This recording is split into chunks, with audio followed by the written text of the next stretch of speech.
A Jigsaw Jones Mystery, The Case of the Four-Leaf Clover. Page 1. It was just another ho-hum Wednesday afternoon, except that there was nothing ho or hum about it. I sat in front of my bedroom window and watched the world go by, and it did, like a snail on crutches. My foot was propped up on a stack of old jigsaw puzzles, and my ankle felt more banged up than a tin drum. I had sprained it 2 days ago playing baseball. Too bad Biggs Maloney mistook it for a game of kill the man with the ball. Biggs slid hard into second base. I know, because I happened to be standing on second base at the time. The big lug plowed into me like I was a pile of snow. I have one word for when that happens: ouch. Now I had to give my ankle plenty of rest. That meant no school until next week.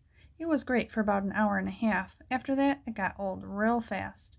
By Wednesday, I'd already spent 2 full days sitting around with nothing to do but stare out the window. Sure, it was a nice enough window, but to me, it was just a pain. If I didn't get back to solving mysteries, I was going to do something drastic, like homework. See, I'm a detective. For $1 a day, I make problems go away. And a detective without a case is like an ice cream sundae without the hot fudge. Why bother? So I stared out my window into the backyard and hoped that something mysterious would suddenly appear. As luck would have it, it did. Go figure. I rolled over to my closet and fished out a pair of binoculars. See, I'd been spending my time on a chair with wheels. I had crutches too, but they hurt my armpits. Nobody likes achy armpits. I scooted back to the window ledge and peered through the binoculars. 4-year-old Sally Ann Sims was in her yard next to mine. She wore a lavender tutu and danced around like some kind of crazy ballerina, hopped up on Fruit Loops and sugar bombs. Yeesh. Nothing too mysterious there. Suddenly, I heard a thump and a crash. The sounds came from outside the house next door. My neighbor Wingnut O'Brien had just banged into a bunch of garbage cans. It seemed he was pretending that he was his hamster, Hermie. Could fly like a Superman. But that's not the weird part. Wingnut had the poor little rodent dressed up in a red cape. Clearly, I was surrounded by Looney Tunes. I tilted the binoculars upward, right into Jake the snake's bedroom. Jake is Wingnut's big brother. He's 14 years old, and he loves snakes. Jake was there all right, along with his friends. He stood over the cage of his pet python, Alice, and dangled a little white mouse in the air. I don't think the mouse was too happy about it. Swallowed by a snake.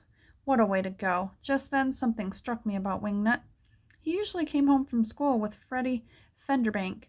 They were best friends. They went together like chocolate and milk. Something funny was going on. And I don't mean funny ha-ha, or even funny ho-ho. Maybe Freddie and Wingnut had a fight. At least the idea gave me something to think about. I decided to keep an eye on things. At exactly 3:10, my brothers Nicholas and Daniel raced into the backyard. They pushed and wrestled each other to be the first one to the treehouse. They had been up there a lot lately, ever since Biggs Maloney crushed my ankle. It wasn't easy to watch. Sure, I guess the treehouse belongs to all of us, but in my heart it was mine, all mine. For half the year I used that treehouse as my detective office, but now it had been taken over by my brothers. Worse, I'd seen my sister Hillary hanging out in there too, but never at the same time as Nick and Daniel. Let's just say they don't exactly get along. My brothers had started using the treehouse as a launching pad for water balloons. Hillary wasn't happy about that. Just then, there was a knock on my door. It was Grams and Rags, my dog. I figured it must have been Grams who knocked, but with Rags, you never know. Grams held a deck of cards. She eyed my binoculars. Spying on people only leads to trouble, Jigsaw, she said. I'd like a little bit of trouble, Grams. I confessed. I'm bored out of my gourd. Besides, I'm a detective. I don't spy, I observe. You never know when a mystery will turn up. No, Graham said with a sigh. I suppose you don't. But if you can tear yourself away from that window for a while, I'll tell you about a mystery that's going on right here in this house. Graham sat on my bed and quietly shuffled the deck of cards. Then she dealt 7 cards to each of us. Rummy was her game, and she plays to win. When it comes to cards, Graham's is all business. I looked at my hand. It was crummy. Tell me about this mystery, Grams, I said. Grams discarded a 4 of hearts. She picked a new card from the deck. My lucky 4-leaf clover pin is missing, she said. A missing pin, huh?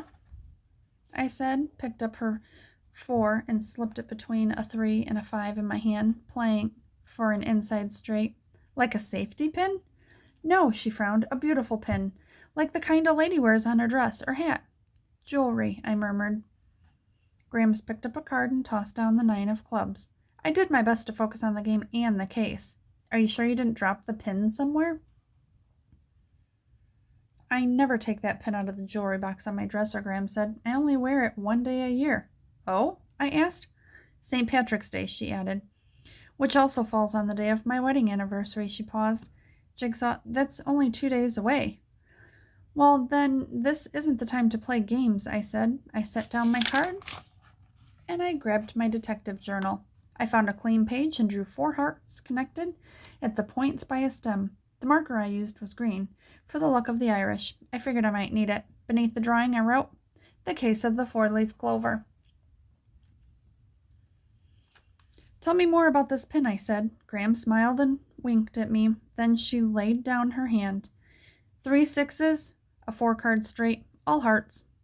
Maybe I grumbled a little bit. I don't exactly love losing. Grams told her tale. Oh, your Gramps was a wonderful man, she said. He had a way of telling the funniest stories, and he always laughed the hardest while he was telling them. She laughed just thinking about it. I never got to know Gramps very well. He died a long time ago when I was little, but somehow it was like I knew him. I'd heard so many stories, and I'd seen so many photos. I knew enough to know that Gramps was somebody special. When did he give you the pin, Grams? We just started keeping company, she said. Keeping company, I asked. Dating, she explained. I made a face and held up my hand. If this story includes kissing, I pleaded, then please leave that out. Grams laughed. Okay, no smooching. But I did feel like the luckiest girl in the world when I was with your Gramps, she said. We had 36 wonderful years together, and one of the ways I remember him is by wearing that pin on St. Patrick's Day. I'll find you pin, Grams. I promise. But you know how it works. I get $1 a day, no family discounts. Before we could shake hands on the deal, my sister Hillary popped her head in the door. She wore a silk scarf wrapped around her neck. Hey, Graham, she called. Can I borrow this scarf? You can borrow my things any time, dear, Grams answered, just as long as you put them back where you found them. That was Hillary for you. She was always borrowing stuff from Grams, earrings, handbags, hats, bracelets. Pins? I had a feeling the case of the 4-leaf clover was going to be as easy as pie. I wouldn't have to leave my room.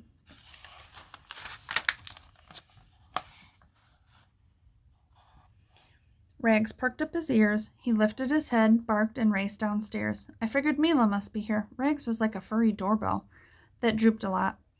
Every home should have one. Sounds like Mila is here for the afternoon shift, Grandma said. She slowly lifted herself from the bed. Never gets old. Never get old, Jigsaw, she advised. Everything hurts. When Grams left, I scooted back to the window. Nicholas and Daniel had rigged a wire swing to one of the branches of the tree right outside. They were taking turns swinging on it. It looked like fun, those dirty rats. Hey, Worm, watch this, Daniel shouted to my open window. He swung back and forth on the tire a couple of times, climbing higher and higher, and then leaped into the sky. He landed, tumbled, and sprawled in the grass. Bet you can't do that, Nick called to me. Then he added, oh wait, I almost forgot, with that ankle of yours, you can't even walk. Then they both roared like it was the funniest joke in the world. Oh, brother. Sometimes I hate being the youngest in the family. Older brothers can be such a pain. I heard Mila coming up the stairs. She is my best friend and my detective partner. We had solved a lot of mysteries together, from missing hamsters to stinky science projects. Mila is always singing. She likes to change the words around. Today she was singing the tune of Rain, Rain, Go Away as she came up the stairs, only this time she added a twist to it. Sprain, sprain, go away, don't come again another day. Jigsaw wants to run and play. Hey, Jigsaw, Mila said. She dropped her backpack on the floor and tossed me an ice pack. I'm here with your homework assignment. Mila pulled out a note from my teacher, Miss Gleason, and handed it to me. Dear Jigsaw, I hope you are feeling better. We all miss you and hope to see you back in class soon. Please finish the following work for next week. Take care, Miss Gleason. 1. Complete the exercises on pages 51 through 53 of your workbook. Number 2, language arts. Write one limerick. Ask Mila if you need help. I stopped reading. A limerick? What's that? It's a poem, Mila said. It's supposed to be funny, and it rhymes A-A-B-B-A. I stared blankly at Mila. What was she trying to spell? It's how the rhyme works, Mila explained, smiling. The last word in the lines 1, 2, and 5 rhyme with one another. Lines 3 and 4 also rhyme. Okay, I said doubtfully. Here, I'll give you an example, Mila offered. She pulled a large book out of her backpack. Miss Gleason taught us a bunch of limericks by an English writer named Edward Lear. In 1846, he wrote this book, A Book of Nonsense. I took it out of the library for you. I thought you might have some extra time for reading. I didn't think I'd have that much time for reading, and I told Mila so. The book was just slightly smaller than a baby rhino. Oh, here's a good one, Mila said. I'll clap out the rhythm like we did in class. There was an old man in a tree who was horribly bored by a bee. When they said, "Does it buzz?" he replied, "Yes, it does. It's a regular brute of a bee." I might have cracked a smile. Here's another, said Mila, grinning. I found this one on the internet. Its author is anonymous. There was an old man of Peru who dreamt he was eating his shoe. He woke in the night with a terrible fright and found it was perfectly true. This time I laughed out loud. I didn't think I could write a limerick that good, but I'll give it a shot. Hey, it's not like I had anything else to do.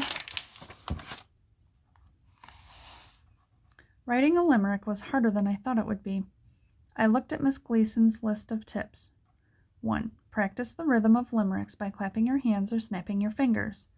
Mila and I did that, but the clapping was sort of weird, and I don't think it helped much. 2. Think of a funny name, place, or situation. I looked around the room. Rags was funny. Maybe I could write a poem about my drooling dog. After all, there aren't nearly enough poems about dog slobber. 3. Once you choose a subject, make a list of words that rhyme with it. I jotted down a quick list. Rags, bags, nags, sags, wags, jags, zigzags, drags. Then I wrote, I know a dog named Rags with a tongue that always sags. I crumpled up the paper and tossed it into my official New York Mets garbage can. Swish! I spun around in my chair, arms raised in triumph. Rags opened his eyes, blinked twice, and went back to sleep. Time for a break? Mila asked. I want to hear about your new case. I told her about Graham's and the missing pin. I figured that Hillary is our #1 suspect. She's probably borrowed the pin and didn't return it. Mila twisted a strand of long black hair around her finger. Don't you think Graham sort of already thought of that? I shrugged and stifled a yawn. Anyway, we'll need proof, I said. Got any ideas? That instant, Hillary barged into my room, and she was making a habit of it. Hey, Grams, Hillary called. Can I borrow your... Oh, hey, Worm. Where did Grams go? Don't you ever hear of knocking, I complained. Hillary grinned. Yeah, I heard of it. So where's Grams? Not here, I replied. Oh, well, never mind. Hillary, wait, I called. I zoomed across my room in my rolling chair. It was a nice way to travel. Mila and I are working on a case, I told my teenage sister. I have a couple of questions for you. Oh, really? Hillary answered. She pulled off my hat and rumpled my hair. Well, I'm working on something too. Gotta run. She was out the door and down the stairs before I could say another word. Suspicious. Very suspicious. I gave Mila a meaningful look. See that, I asked? She's obviously hiding something. Mila crossed her arms and rocked back and forth. That's how she gets her thinking machine started. I glanced out the window to see Hillary crossing the yard toward the treehouse. She carried a velvet purse and an old-fashioned hat. Something strange was going on. If Hillary wouldn't answer our questions, we'd have to try another tactic. Mila, I announced, you're going to have to search my sister's room.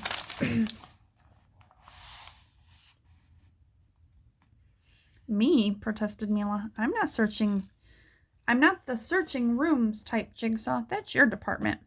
I pointed at my bum foot. I'll go with you on my crutches to keep watch. I'll give you a signal if Hillary comes back inside. A signal? Mila asked. What kind of signal? I shrugged. I don't know. I'll probably say something clever like Hillary's coming back inside. Mila thought that was pretty funny. She looked left down the hallway. She looked right. The coast was clear. It felt good to finally be doing something, even if I wasn't the guy doing it. Mila crept into Hillary's room, and I hobbled behind her. It's so clean, she said, wrinkling her nose in disapproval. My mom made her clean it last night, I explained, squeezing through the doorway on my crutches. Usually it looks like I got hit by a tornado. Mila headed straight for the closet and opened the door. A mountain of stuff fell out right on top of us. I guess I knew where Hillary put everything when she cleaned up. I helped Mila shove everything back in the closet. Then I turned to Hillary's window and looked out at the treehouse. Something strange was going on. Nick was dragging a battered suitcase from the house. From the looks of it, the suitcase was awfully heavy. I wondered what could be inside. Nick tied a rope to the handle. From his place in the treehouse, Daniel hoisted it up. They smiled at each other, like cats outside a canary cage. I smelled trouble.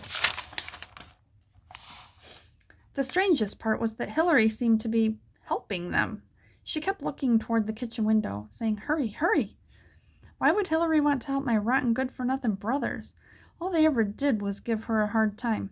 I glanced over at Mila. "Find anything?" I asked. "There's no pin in Hillary's jewelry box," Mila whispered. "I'm striking out, Jigsaw. I don't see anything here that belongs to Grams." I looked back at the treehouse. Now Hillary and Nick had scrambled up the ladder. All three of them were in the treehouse together, like peas in a pod.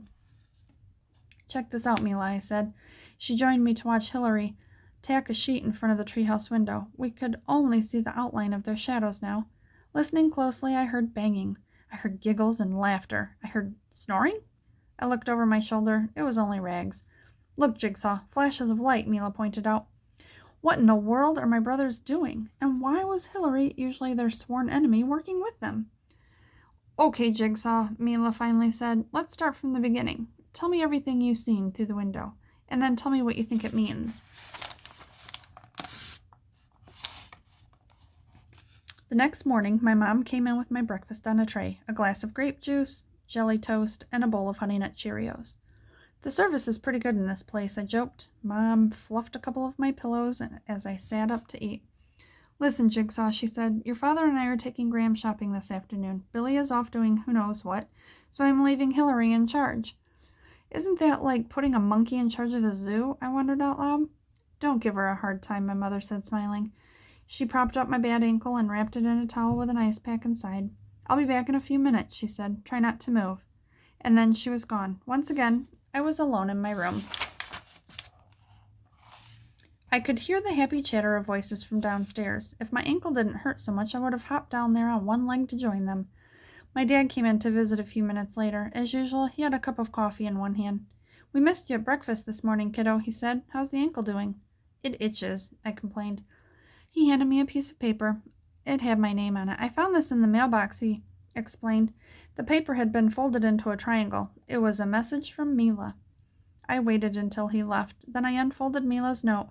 It was written in code. You can never be too careful. There are spies everywhere. I recognized the code instantly. I held the paper up to the mirror over my dresser, but even though I could read the words, I still wasn't sure what they meant. "I have a surprise for you after school. Be nice to him." Be nice to who? Nick? Daniel? Rags? The question bugged me all day like a swarm of gnats dive-bombing my head. As it turned out, the surprise wasn't about the case at all. Mila came over that afternoon, and she brought Biggs Maloney with her. Biggs Maloney, the ankle crusher. The guy who put me in this mess in the first place. Sure, I knew it was an accident. I knew that Biggs didn't mean to hurt me, but I can't say I was happy to see him, and neither was my ankle. It throbbed unhappily. "I'll leave you two alone," Mila said. "Wait," I pleaded, but she was already gone. Biggs didn't say anything. He just shoved his hands into his pockets and stood there and stared at his shoelaces, looking uncomfortable. The thing is, Biggs Maloney is the roughest, toughest kid in the 2nd grade, but I wasn't afraid of him. I knew that Biggs wouldn't hurt a fly. Not on purpose, anyway. Even so, it was my fault. I was stuck at home, and we both knew it. I moaned softly to make him feel worse. Biggs took a step toward my chair. He reached out his giant hand, dropped it on my shoulder, and squeezed. I winced. Biggs was about as gentle as a mountain gorilla. He mumbled something that sounded an awful lot like, sorry. I was confused. Sorry? Was some kind of new language? Biggs chewed on his lower lip and dug a finger into his ear. Finally, he pulled an action figure out of his pocket. It was missing an arm. Here, Biggs said. He wanted me to take it, and I didn't argue. The arm is kind of busted up. I got mad and sort of ripped it out one day, Biggs told me. But if you press this button on his back, his eyes light up. Laser vision, he explained. The big lug shifted from one foot to another. I want you to have it. He turned awkwardly toward the door, like he couldn't wait to get away. But then Biggs stopped and turned to where I sat. He suddenly lurched toward me and wrapped his huge arms around my body. I felt like I was getting hugged by King Kong. I squeaked. Whack, oomph. Biggs clapped me on the back, hard. Either that, or somebody dropped a piano on my head. I wasn't sure which. Then Biggs marched out the door. He didn't look back. The big guy had made his peace. He came with an apology and a gift. The minute it was over, he left. I had to hand it to him. The guy had class. What did I miss? Mila asked as she stepped into the room later that afternoon. Nothing much, I said. Biggs squeezed me like a chew toy and whacked me on the back with a sledgehammer. I meant in the treehouse, Mila said, grinning. She dragged the chair beside me and plopped down into it. Hillary had been up in the treehouse for about half an hour, I told Mila. Daniel and Nick have been in their bedroom. It's awfully quiet in there. I don't like it. Mila said. Fishy. Then she pulled a bag of popcorn out of her backpack. This sure beats TV. I took a handful of popcorn and stuffed it into my mouth. What's Sally Ann been doing? Mila asked, peering out the window. Same old routine, I answered. And Wingnut? She asked. He's playing with his hamster again, I replied. Wingnut had built a big maze for Hermie on the floor in his room, and it looked like his friend Freddie had accidentally knocked it over. Mila pointed at my digital camera. Hey, pass me that, will you, Jigsaw? She used the zoom on my camera to take a closer look into Wingnut's room. Maybe we should spend less time spying on people and more time looking for Graham's pin, I said. After all, great detectives don't solve mysteries by sitting around. You're right, Mila said, walking toward the door. It's time we brought your brothers in for questioning. Good idea, I agreed. 2 minutes later, Mila came back with Nicholas and Daniel. I caught her eye and she pointed at Daniel's right hand. It was covered with marker smudges. A clue. Nick carried a metal bucket and set it down near the door. What's up, Worm? Asked Daniel. We have things to do. The boys smiled at each other and snickered. Daniel pulled a comic book off the shelf and flipped through it. Nick sorted through a stack of my Topps baseball cards. Mila cleared her throat. We know you guys are up to something in the treehouse. What is it? Nick eyed Daniel and grinned. We can't tell, he said. Yeah, you might get bad dreams, Daniel chimed in. Nick thought it was pretty funny. Somehow, I forgot to laugh. Where is Grandma's pin? I blurted out. Pin? What pin? A green 4-leaf clover, I said. It's missing and Gram wants it back. I have no idea what you're talking about, Nick replied. Daniel picked up a roll of adhesive tape off of my desk. Can we borrow this? He asked. Not until you tell me what happened to the pin, I replied. Nick's eyes narrowed. Look, Jigsaw, you keep your nose out of our business, you understand? Yeah, stay out of it, or you'll be sorry, Daniel warned. Painfully sorry, Nick added. Oh, brother. Then we're done here, Mila said, breaking the silence. Thanks for your time. Nick and Daniel looked at each other. They seemed satisfied. Nick picked up the bucket. Daniel tossed the tape in the air and caught it. Thanks for the tape, Worm. Bye-bye, Nick called cheerfully. The two of them hurried out the door. Mila rolled her eyes. These guys can be so annoying, she noted. Tell me about it, I muttered. They're definitely up to something, she said. Yeah, but what? I wondered. Maybe we should try and find out, Mila said. I'm not afraid of them, I told her. Grams needs our help, and I'm not going to let Nick and Daniel scare me off. Maybe they're playing a practical joke on Grams, Mila guessed. Nick and Daniel have a history of practical jokes. The bucket Nick was carrying had reminded me of a shower I took on April Fool's Day one year with my clothes on. But I didn't think they'd pull that prank on Grams. When it came to pranks, Grams didn't get mad. She got even. Mila and I decided to make a list. After all, a mystery is like a jigsaw puzzle. First, you have to lay out all the pieces. Mila wrote out the list. 1. Nick, Daniel, and Hillary are getting along. Not normal. 2. Hillary borrowed a lot of stuff from Grams, but none of it was in her room. 3.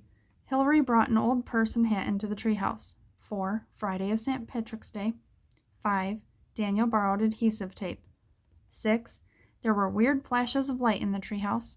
7. The boys lugged a suitcase into the treehouse. Something heavy was inside. 8. They didn't want anyone to see what they were doing. There were a lot of clues, but the pieces just weren't fitting together. Don't forget to add the marker smudges on Daniel's hands, I remembered. That's another clue. Suddenly, there was a howling outside. At first, I thought it was Rags, but then I realized it was a girl's voice. I turned to the window. Hillary stood at the bottom of the tree, looking up at the treehouse. She was soaking wet. Nicholas and Daniel leaned out the window with an empty bucket in their hands. They laughed and gave each other a high five. Hillary clenched her fists. "You guys are impossible," she shouted. The door slammed behind her. Wham! As she stormed into the house. Clomp, clomp, clomp. We heard her angry footsteps as she stomped up the stairs. I reached for a handful of popcorn. This was getting good. Then I looked back out the window. "We have to get a look in the treehouse," I murmured. "We?" Mila said. "I can use my crutches," I said. No, Jigsaw," Mila said. "You can't. You need to rest your ankle. So you can go to school next week, play baseball, and solve mysteries," I added. "I've been trying to solve this case while I'm cooped up in my bedroom. And you know where it's gotten me? Nowhere. A big fat 0. Great detectives don't sit around eating popcorn." "But you can't walk," Mila said. "I have to," I said. Mila rolled her eyes. "Let's face it, Jigsaw. You are stuck right here staring out that window." She paused for a moment. "I'll go." "You heard my brothers," I warned. "They'll be mad if they catch you." Mila put on a brave face. She grinned, eyes twinkling. "Then I won't let them catch me." We had to wait for our chance, and when it came, we were ready. It happened quickly. I was lounging on the floor doing a jigsaw puzzle. It was one of those impossible city scenes, all tall buildings and windows, a real brain buster. Mila clucked her tongue. She was seated by the window watching the treehouse. "Check this out," she said. I pulled myself up and sat beside her. Inside the treehouse, Daniel held the sheet aside. He looked toward the house. Mila and I leaned away from the window. Hopefully he didn't see us. Behind Daniel, I glimpsed Nick quickly packing the suitcase. Then the blanket fell back over the tree house window. Mila and I stayed silent. It was like we were inside a movie. The big action scene was coming soon. "Come on, guys," I muttered at my brothers. "Don't you ever get hungry? Get out of there so Mila can take a look inside." Just then, Nick pulled the sheet off the window. He and Daniel used the rope to lower the suitcase to the ground. They climbed down and together dragged the suitcase toward the house. "This is our chance," Mila whispered. She rose from her chair. "You don't have to do this," I said. "My brothers could be back outside at any minute." Mila shook her head. Her mind was made up. There was no changing it now. "St. Patrick's Day is tomorrow, Jigsaw," she said. "You know how important that pin is to Grams? I'm going." "Thanks," I said, and with that, Mila was out the door. I picked up my binoculars and watched. According to our plan, Mila went out the front door, loudly calling goodbye. Then she snuck around the side of the house to the backyard. Rags was out there, curled up in the grass. He raised his head, ears perked, eyes curious, to look at Mila. "Woof!" he barked softly. Rags got on all fours. I could tell that he was about to let out a bull-blast howl and a series of barks. Quickly, Mila offered Rags a pretzel from her pocket. That kept him quiet. Rags is easy that way. He'll do anything for food. "Come on, Mila," I whispered to myself. "Hurry up." Mila looked at my bedroom window. Her head swiveled sharply, looking toward the back door. Had she heard something? Were my brothers coming? I had to think fast. "Hey, guys," I screamed. "Nick, Daniel, come up here, quick." I looked out the window, waving frantically. "Now," I mouthed. "This is your chance." I heard the clatter of footsteps on the stairs. As if reading my mind, Mila moved swiftly to the tree house ladder. In a moment, she was up. My door burst open. "What do you want?" Daniel asked. I'm done with my popcorn. Could you bring the bowl downstairs for me? I asked. Nick grabbed the empty bowl. You're a real pain, you know that? I smiled. They had no idea. As soon as my brothers left, I turned back to the window. Hurry up, Mila, I muttered. She looked out the treehouse window and raised her hands. She wasn't finding anything. My eyes scanned the yard. There was no sign of my brothers. I thought I heard the refrigerator opening down in the kitchen. Good. Those guys could eat all day once they got started. I noticed that Mila bent down. Then she looked out the window at me. A wide smile crossed her face, and she held up a fist in triumph. Click. That's when I heard it. The back door opening and banging closed. Nick and Daniel were outside again. Mila ducked right away. I saw that Nick had a frisbee. Maybe they weren't going to the treehouse after all. Maybe they were just going to have a quick toss. Maybe they would even walk over to Lincoln Park. And maybe hippos flew in purple helicopters. Nick led the way to the treehouse ladder. Mila was trapped. There was nowhere for her to hide. I tried to imagine what Nick and Daniel would do if they caught me snooping around their stuff. Tickle torture? Or maybe they would pin me down, sit on my chest, and threaten to drool on my face. They were capable of all sorts of things. They are, after all, older brothers. It's what they do. But they wouldn't do any of those things to Mila, right? It's not like she is their sister or anything, though in a way Mila is like family. Some days she practically lives at her house. I gulped. She was dead mean, and there was nothing I could do about it. Nick and Daniel climbed the ladder quickly. I could see their heads appear in the treehouse window. They were clearly surprised to discover Mila there, but Mila was smiling and talking. She seemed lighthearted, laughing. The whole time she kept her hand right behind her back. Was she crossing her fingers for luck? No, Mila was holding something. She knew I was watching. She was trying to show me what she had in her hand. It was green, and it shimmered in the slanting sunlight. Graham's pin, the 4-leaf clover. Mila had the pin. Too bad my brothers had Mila. I saw Nick cross his arms. Daniel raised an eyebrow. They weren't buying whatever story Mila was selling. She was in deep trouble. I had to do something. I flung the window open. I was about to shout something, anything. I didn't know what, but then I saw Mila backing toward the ladder. They were letting her go. Go, Mila, I muttered. I leaned back in my chair. Maybe luck was on our side after all. Mila climbed down the ladder. Rags barked, and she patted him on the head. Then Mila skipped across the yard, light as a feather, and out the gate. Mila was smart. She couldn't let my brothers see her head back into our house. I followed her with the binoculars, hoping that she'd give me some kind of a signal. But that was my big mistake. I should have been more careful, because when I looked back at the treehouse, I saw my brothers staring right at me. And they weren't happy. My luck had just run out. My heart pounded, my throat went dry, and my ankle throbbed. Nick and Daniel pointed at me. They nodded, grinning like madmen. They were coming to get me. I had nowhere to run. Heck, I had nowhere to even hop. I pushed myself over to the door and locked it. That wouldn't hold them off for long. Daniel's a master lockpicker, but maybe I could keep them out until my parents got home. Maybe not. I heard the back door close. 2 sets of footsteps climbed the stairs. The steps were slow and determined. They weren't in a rush at all. Nick and Daniel were going to take their time. After all, they were enjoying this. Torturing little brothers, what could be more fun? I heard them draw closer and closer. I rolled my chair back to the window. For a minute, I wondered if I could climb out. Maybe my brothers wouldn't hurt Mila, but there was no telling what they'd do to me. There were 3 loud, steady knocks on the door. Knock, knock, knock. The knocks turned into pounding. Then they tried the doorknob. "We know you're in there, little brother," Daniel called. His voice sounded like it had been sweetened with honey. "Yeah, and you know we're coming in," promised Nicholas, "one way or another." I looked around the room for something, anything I could use to defend myself. Without really thinking, I grabbed the camera. I turned it on and set it for flash. It was all I could come up with. I pulled down the window shade and flicked off the light. The room went dark. Should I try to hide under the bed? In the closet? The doorknob jiggled, and then, click, it turned. I held the camera above my head. The door swung open. My brothers seemed to hover in the doorway, thrown off by the darkness. A beam of light hit them from behind. They seemed bigger than I remembered. Scarier. Click, I snapped their picture. The flash went off, blinding them for a minute.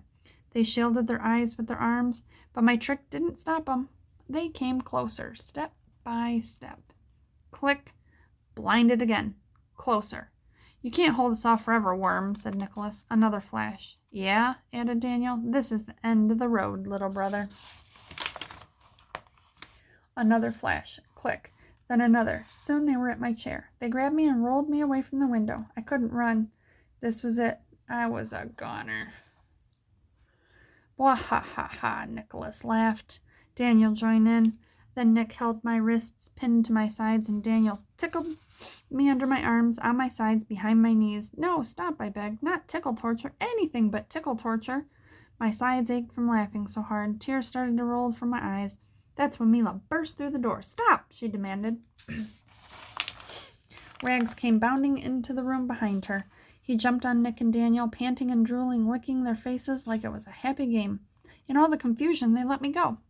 Thank goodness for Mila and good old Rags. Okay, said Daniel. We surrender. Call off Rags.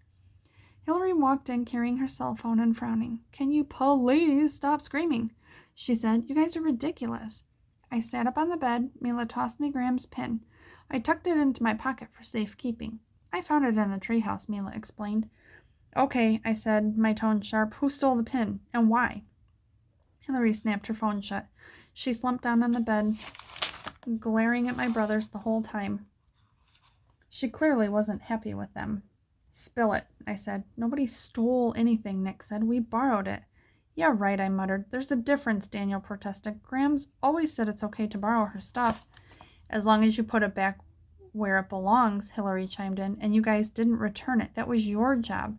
Besides, you didn't even ask to borrow it, she turned to Mila. I always ask first. Nick made a sing-song noise, something like la-di-da. Hillary rolled her eyes. I sensed a fight coming on, so I jumped in. That doesn't explain why you borrowed the pin in the first place, I insisted. This might explain it, Mila said. The pin wasn't the only thing I found. Mila pulled a neatly wrapped package from behind her back. Nick and Daniel looked at her in astonishment and admiration. I went back for it after you guys headed into the house, she explained. The wrapping paper was grass green, and it was decorated with a white ribbon tied in a bow. I started to get an idea of what was inside. My mind flashed back to Mila's list of clues. The puzzle pieces began to fit together. The secrets were really just part of a surprise gift. The clothes borrowed from Graham's were memories from the past. The flashes of light from the treehouse were photographs being taken. The marker smudges, the tape, it all fit in. And of course, tomorrow was Graham's special day. The pieces were in place. I had a clear picture, but I wasn't going to be the one to unwrap the package because the gift wasn't for me. Graham's was going to open it. Maybe, just maybe, my rotten brothers weren't so rotten after all. Could that be true? You guys made Graham's a scrapbook for her anniversary, Mila said. That's what's in the package. Yes, I said. That's what you've been working on in the treehouse. Nice work, Sherlock, Daniel said, smiling. It sure took you long enough to figure it out. We wanted to let you in on it, Jigsaw, Hillary added, but you've been spending so much time with Graham's, we were afraid you'd let the secret slip. That, and we thought you could use a little mystery in your world. Poor Wormy, trapped in his bedroom all day, Nick said. Yeah, Daniel added. You had to be bored if you were watching us through the window for 3 days straight. I felt my cheeks grow red, and they had known all along that I was watching them. It started out as a simple photo album, Hillary said, but we couldn't find pictures of everything. We decided to recreate some scenes from Graham's life. You know how Hillary loves to act, Nick added, waving his hands for effect. So we dressed up in costumes and took photos. That explained the flashes of light in the treehouse. It was fun, Hillary went on. I dressed up like Graham's. Daniel was Gramps. Yeah, fun, Daniel said. Except for the story of how Graham's met Gramps. That was a little gross. They all burst out laughing. I began to feel a little bad, like I had missed something important. I could see that all three of them had had a good time together. So, said Hillary, taking charge, we carried all the supplies up to the treehouse in that old suitcase. We figured Grams would never suspect what was going on out there. Yeah, Nick said, but we didn't realize that the house detective would figure it out so fast and almost mess up our big surprise. Pretty clever, Jigsaw, Daniel said. He looked at Mila. You too, Mila. It seems to me like you did all the heavy lifting for this case. One thing still bugged me. Why did you drop the bucket of water on Hillary's head after you guys had been working together? I asked. Nick looked at Daniel, who smirked back. Together they shrugged and said, Why not? It seemed like a good idea at the time. They burst out into laughter. Even Hillary had to laugh after a while.